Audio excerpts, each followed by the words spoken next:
समाज का नेता भी आए हैं, यहां पर बैठे हैं। मनोहर दोंडे, महाराष्ट्र में कम से कम 1 करोड़ 77 में जब यहां पर दावणगिरी में 9वां सम्मेलन हुआ था, उस सम्मेलन के अध्यक्ष आदरणीय राष्ट्र संत गुरुवर्य डॉक्टर शिवलिंग शिवाचार्य महाराज अहमदपुरकर थे। उस सम्मेलन में भी ठराव पारित किया गया था कि सभी लोगों ने जनगणना में वीरशैव लिंगायत लिखने का प्रयास करना चाहिए। और उसके बाद में 1977 में गुलबर्गा में इंदिरा गांधी जी को शिष्टमंडल मिलकर ये डिमांड किया गया था, मगर अभी तक उसको यश नहीं मिला है। मैं आपको बता दूं, कई लोग लिंगायत अलग और वीरशैव अलग ये बात कहते हैं, मगर हम शिवा संगठन के लोग, महाराष्ट्र के लोग वीरशैव और लिंगायत अलग नहीं मानते हैं। ये दोनों भी एक ही है। और वीरशैव और लिंगायत की जो जनसंख्या है वो इकट्ठा आना चाहिए। कर्नाटक से, महाराष्ट्र से, तेलंगाना से, तमिलनाडु से, राजस्थान से, मध्य प्रदेश से, गुजरात से। मैं आपको बता दूं, ये जनसंख्या अगर हम लोग वीरशैव लिंगायत के नाम से रिकॉर्ड करने का प्रयास करेंगे तो ये भारत देश में 5 करोड़ से भी ज्यादा वीरशैव लिंगायत है। जैसा महाराष्ट्र में 1 करोड़ है। मैं आपको बता दूं, 2001 की जनगणना है। मुझे याद है 2001 की जनगणना के पहले 1999 में जब प्रयास किया गया था, तब जनसंख्या अलग से गिनने के लिए बहुत सारे लोगों ने प्रयास किया था कि हमारा धर्म को मान्यता मिलना चाहिए। मगर जनगणना आयुक्तालय में अलग से एक कॉलम निकालने का तय हुआ। ये देश में 6 धर्म को मान्यता है और इसके बाद में कोई भी धर्म को मान्यता नहीं देने का बोल के ठराव हो गया और उसमें 6 धर्म के लिए 6 कोड दिए गए और 7 नंबर का कॉलम जिनको ये 6 धर्म मान्य नहीं है उनके लिए दिया गया था। मैं आपको बता दूं, हम शिवा संगठन की ओर से महाराष्ट्र में 7वें कॉलम में वीरशैव लिंगायत लिखने के लिए 2001 में आह्वान किया था। और ये लिखने के बावजूद मुझे याद है, मेरे पास आंकड़े भी है, जनसंख्या की आंकड़े हैं। कर्नाटक, महाराष्ट्र और पूरी देश के कुल मिलाकर 2001 में वीरशैव लिंगायत की जनसंख्या 55,19,000 रिकॉर्ड की गई है।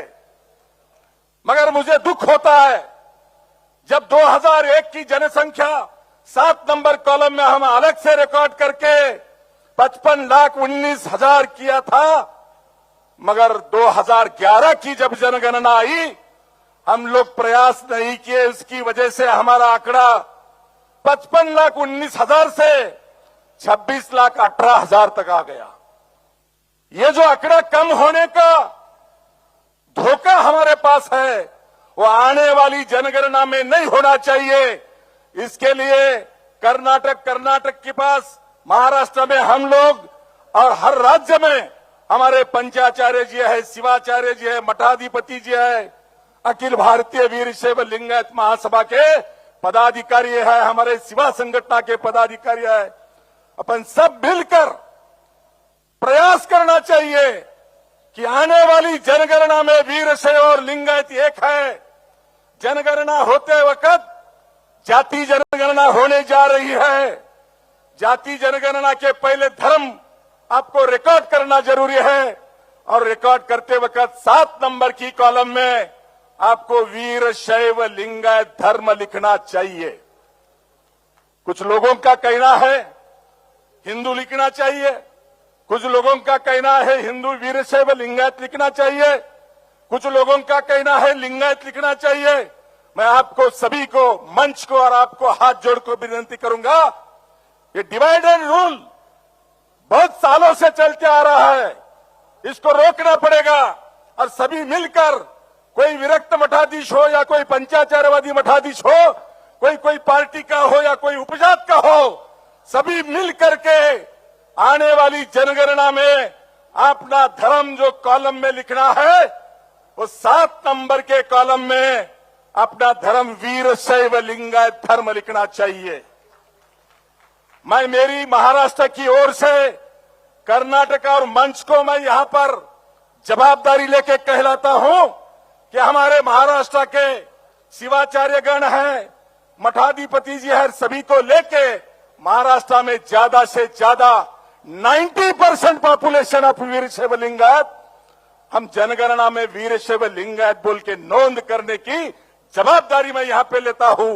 मैं कर्नाटक वासियों को भी विनती करता हूं कि किसी भी हालत में डिवाइड होना नहीं चाहिए। इसके लिए आप सभी मिलकर काम करने के लिए आगे आना है।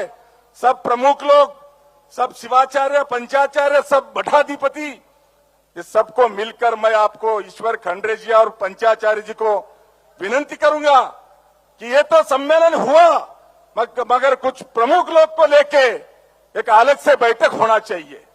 दिसंबर 2025 में जनगणना का काम शुरू होने वाला है। 2026 में जनगणना पूरी हो जाएंगी, तब मेरी आपसे रिक्वेस्ट है, सब हर एक मिलकर, कोई कहीं का भी हो, कोई कौन से भी स्टेट से हो, कौन से भी गांव जिले से हो, कोई जाति उपजाति का हो, कोई पार्टी का हो, आप हिंदू लिखना नहीं चाहिए। मैं कहता हूं मैं हिंदू हूं, मगर अपनी जनसंख्या अलग से नोंद करने के लिए आपको सभी को 7 नंबर के कॉलम में वीरशैव लिंगायत लिखना चाहिए। ये लिखने से हम हिंदू नहीं है, ऐसा नहीं होता है।